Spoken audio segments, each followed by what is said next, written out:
내가 어떤 음식을 주로 먹고 어떤 영양소가 부족한지 돌아보시는 게 가장 기본이죠. 평소에 녹색 채소나 과일 섭취가 부족하거나 술을 자주 드신다면, 육류나 조개류를 거의 안 드시면 부족할 수 있고, 흰 밀가루나 설탕 위주의 식단이 많다면 고려해 볼 만하죠.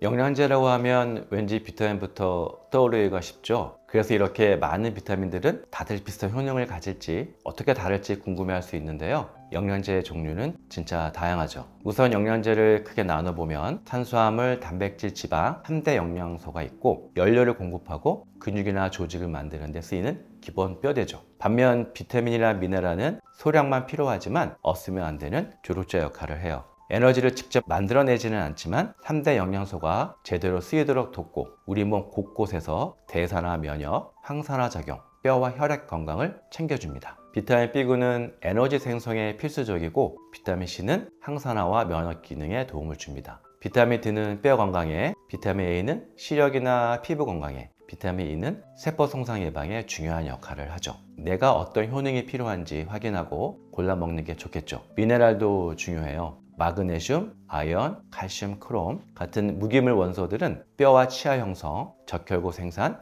효소 활성화, 전해질 균형 유지를 담당하는데 우리 몸에 꼭 필요한 기능들이에요. 조금만 부족해도 바로 이상 신호가 올 수 있어서 주의 깊게 챙겨야 하죠. 다시 말씀드려서 비타민과 미네랄은 골격이 잘 굴러가게 해주는 촉매 같은 역할을 한다고 보시면 됩니다. 3대 영양소부터 충분히 섭취한 뒤 비타민과 미네랄 같은 미량 영양소를 균형 있게 더해주는 게 가장 이상적이죠. 더불어 비타민도 물에 녹는 수용성과 기름에 녹는 지용성으로 나뉘는데, 비타민 A, D, E, K 같은 지용성 비타민은 몸에 축적이 될 수 있어서 용량을 지나치게 많이 먹으면 오히려 문제가 생길 수가 있어요.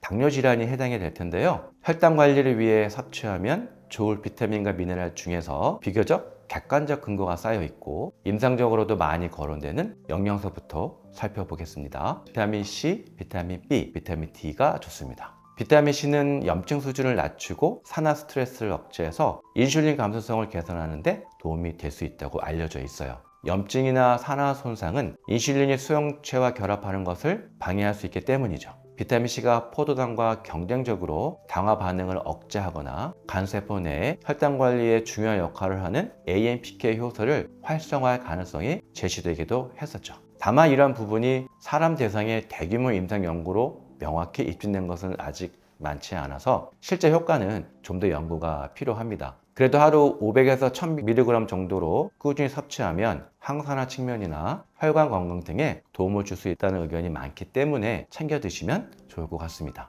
초고용량을 장기간 복용하면 체내 항상성 균형이 깨지거나 신장결석 위험 부작용이 있을 수 있어서 적정량을 지키는 게 안전합니다. 비타민 B군은 탄수화물, 지방, 단백질 대사 모두에 관여해서 전반적인 대사 균형을 잡아주는 역할을 해요. 당뇨 환자의 경우 탄수화물 대사가 비정상적으로 증가 또는 감소할 수 있는데, 다양한 비타민 B군을 같이 섭취하면 서로의 효과를 강화해 줄 수 있죠. 특히 비타민 B 원인 티아민은 탄수화물을 에너지원으로 바꿀 때 꼭 필요하고 당뇨 환자에서 결핍이 흔하다는 보고도 있어요. 반면 비타민 B3인 니아신은 고용량에서 인슐린 저항성을 악화시킬 수 있어서 주의가 필요하고요.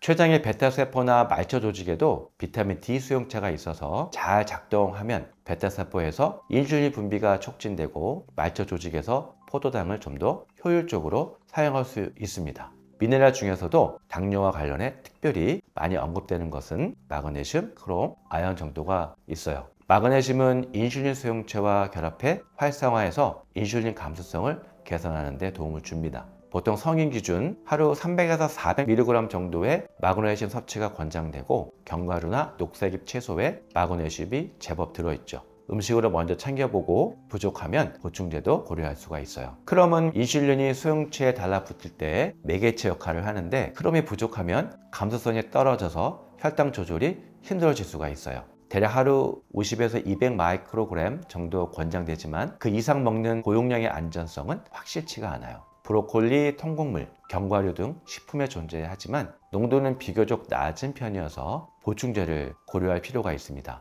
아연은 인슐린 구조를 안정화하고 췌장 배탈세포가 잘 일하도록 돕는 미네랄로 알려져 있죠. 하루 11mg, 여성은 8mg 정도가 권장량이고 굴이나 쇠고기, 씨앗류 등에 풍부합니다. 다만 아연을 너무 많이 복용하면 구리 결핍 같은 부작용이 생길 수가 있어요.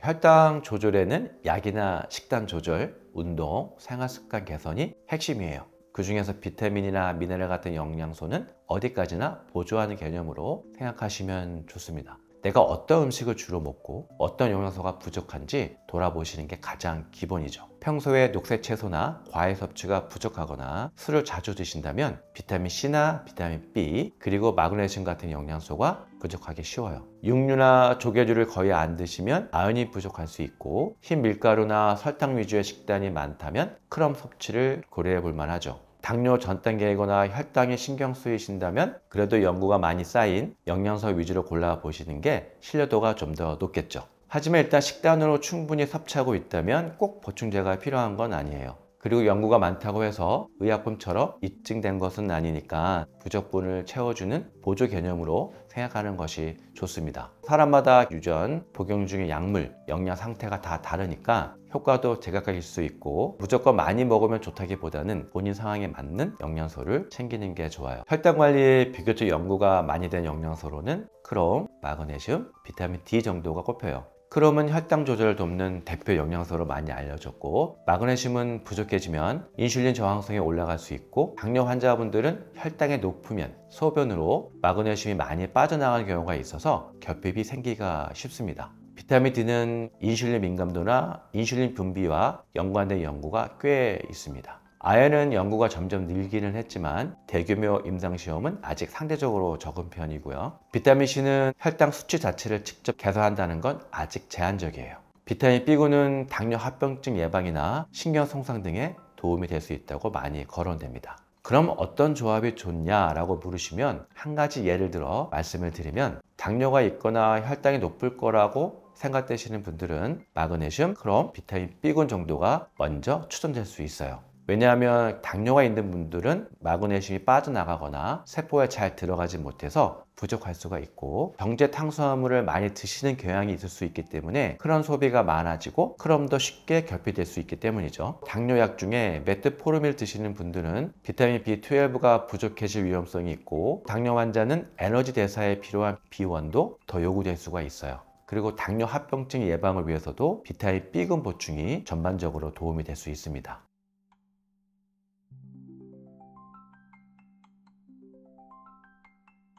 오늘은 다양한 영양제들이 대략적으로 어떤 것들이 있고 어떤 역할을 하는지 살펴보았어요. 혈당 조절이나 당뇨를 예를 들어서 도움이 되는 비타민과 미네랄을 알아보았고 어떤 조합이 좋을지도 추천해 드렸어요. 내가 지금 어떤 영양소가 모자랄까 한 번 더 점검해 보시고 전문가와 상담해서 조금씩 꾸준히 챙겨 드시면서 항상 건강하시기를 바라겠습니다. 지금까지 건나무TV 위지영 약사였습니다.